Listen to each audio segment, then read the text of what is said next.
Right? The first issue that had to be worked out at the Constitutional Convention was just how powerful each individual state would be in Congress.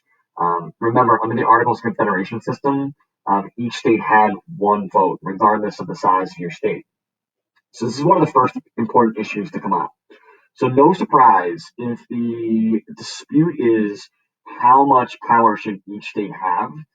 It's going to largely come down to like the big states or the large states fighting against like the small states. So each state really kind of like some group of states submits like their own plan that would benefit them. So the large states are led by the delegates from Virginia. The representatives from Virginia present what's known as the Virginia Plan. This is like option number one of like what Congress will look like in the new government. So what they want is something that's dramatically different than the way Congress operated under the Articles of Confederation government. Instead of having one house where everybody has the same amount of power, whether you're big or small, they want what's called a bicameral system. So this just means they want two houses or like two parts of Congress.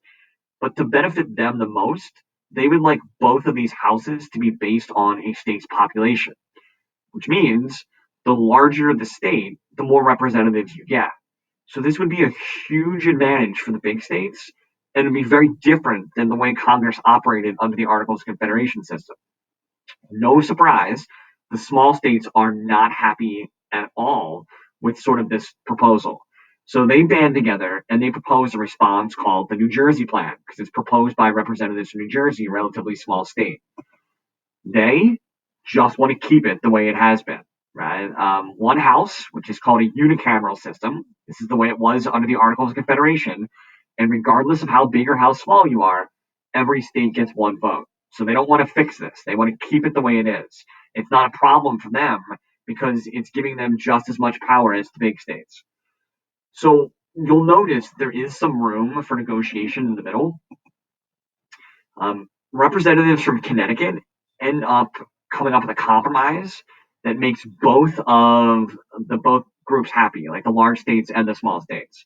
The compromise they come up with is usually referred to as the Great Compromise because it set the tone for like the rest of the convention, or sometimes it's referred to as the Connecticut Compromise because the delegates from Connecticut came up with the compromise and proposed it. So the compromise that's worked out makes both sides happy. The compromise is that there will be a bicameral Congress, two houses. One part of that Congress will be known as the House of Representatives. The House of Representatives will be based on a state's population. So the more people that a state has living in its borders, the more representatives that it would get in the House of Representatives. So that makes the big states happy because they would, have more power in the House of Representatives. Today, there are 435 representatives.